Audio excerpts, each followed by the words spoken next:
Bonjour, donc je suis Jacques Gatinel, je suis le gérant de la distillerie La Salamandre, qui est une petite fabrique artisanale d'eau de vie, de liqueurs et de différents spiritueux. C'est une entreprise donc familiale qui a été créée il y a à peu près une cinquantaine d'années par mon père, qui s'appelait Raymond.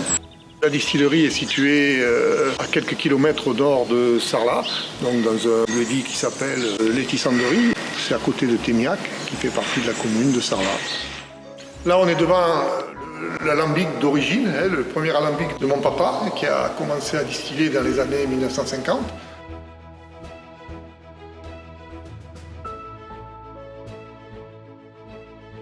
Dans les années 50, mes grands-parents et mon père, ils cultivaient du tabac, de la vigne, donc ils faisaient du vin. Bon, ils élevaient des poules, des cochons, des vaches laitières. Enfin, c'était une petite ferme agricole. Ma mère faisait la traite des vaches et mon grand-père Maurice donc vendait aussi des plants de vigne pour accroître un petit peu les revenus de la propriété.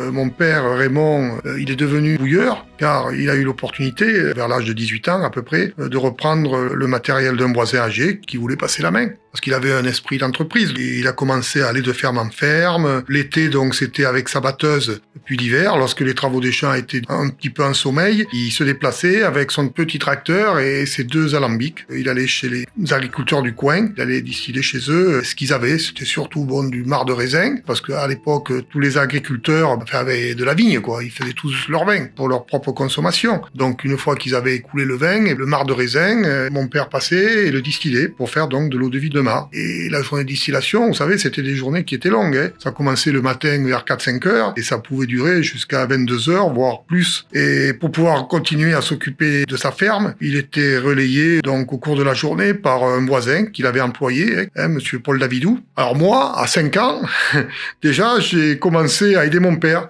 Et bien sûr, j'étais fier, comme tout, de porter le bois pour alimenter la chaudière. Ça, c'était dans les années 60. Et puis, mon père, il a voulu faire évoluer un petit peu ce métier de distillateur. Donc, au tout début des années 60, il a demandé à l'administration une licence pour être bouilleur professionnel, ce qui lui permettait, bien sûr, de faire du commerce. Bon, c'était une période, le tourisme commençait à se développer. Il y avait une demande de produits un petit peu terroir. Donc, mon père, dès qu'il a eu cette licence, il a monté un petit atelier chez lui. Il a commencé à distiller des fruits qu'il achetait à des producteurs qui étaient proches de chez lui. Alors les fruits, c'était surtout bien sûr de la prune, il y avait un peu de poire, de la framboise, de la fraise, un peu, etc., quoi, les fruits locaux.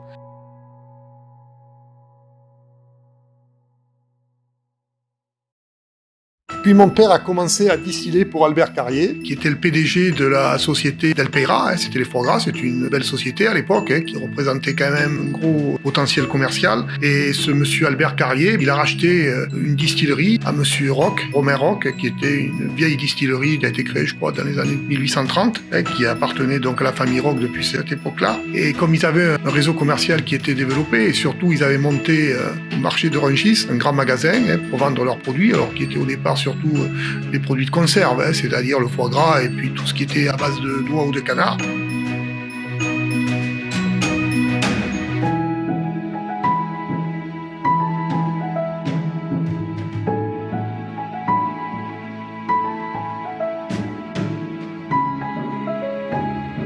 Dans cette boutique, il y avait aussi, bien sûr, de l'eau de vie. Il avait besoin de beaucoup d'eau de vie à l'époque, surtout l'eau de vie de prune, qui était un produit, on va dire, très typé sud-ouest. Il y avait les restaurateurs, surtout de la région parisienne, et Paris en particulier, qui venaient s'approvisionner.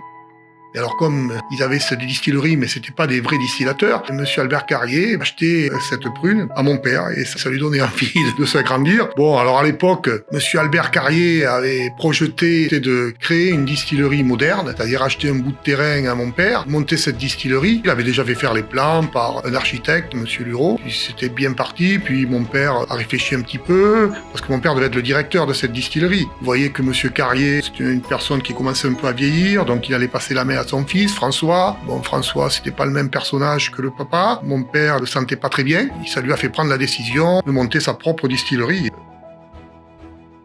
Donc il a commencé très progressivement à distiller chez lui, à faire ses eaux de vie et surtout à les commercialiser à des gens de passage. Alors c'était des touristes bien sûr, mais c'était aussi des restaurateurs. Bon, c'était très confidentiel au départ. Il distillait très peu, quelques centaines de bouteilles par an.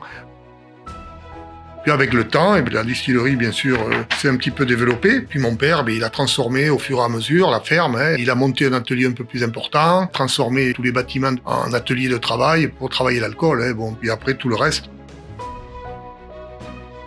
Mon grand-père, qui lui était un agriculteur, pur et dur, ça lui plaisait pas trop. Il aurait voulu que mon père reste vraiment un agriculteur, quoi, comme lui l'avait été, comme son père avait été. Mon père, lui, c'était un métier qui lui plaisait, la distillerie, donc il s'est lancé là-dedans et puis ça a commencé. Voilà, et c'est devenu après une distillerie que mes sœurs et moi nous avons repris, qu'on a essayé de développer commercialement avec d'autres produits et puis voilà quoi.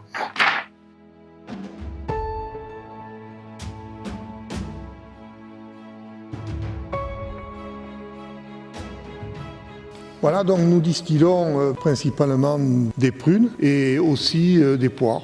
C'est les deux eaux de vie qu'on fabrique le plus. On fait d'autres variétés de fruits, des framboises, des abricots, des fraises, enfin toutes sortes de fruits qu'on peut trouver autour de chez nous.